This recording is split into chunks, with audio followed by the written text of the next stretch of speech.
Hello friends नमस्कार जय जगन्नाथ।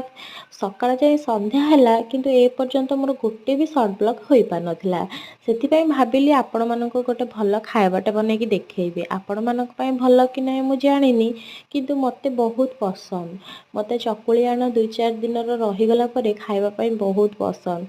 से मु पियाज धनिया पत्र को काटिकी सब रखीदेली तावारे तेल देकी लुण लंका गुंड पकेकी पकेकी भलसे भाजिकी काढ़ीदेली। आण देदेली तावारे पूरा गोल करदेली गोटे चकुली ताधे पियाज को देकी पुणी टिके आण देदेली कहीं जेहेतु उल्टेले पुणी पियाजटा पोड़ीजीव से सोरिष तेल टिके पकेदेली। मोर पिठा पूरा हो गला रेडी। मु आग बाबा को देली बाबा कहले बहुत भल होली मुझे खाइली। वीडियो भल लगी लाइक शेयर सब्सक्राइब निहाती करेंगे। रोहुची जय जगन्नाथ।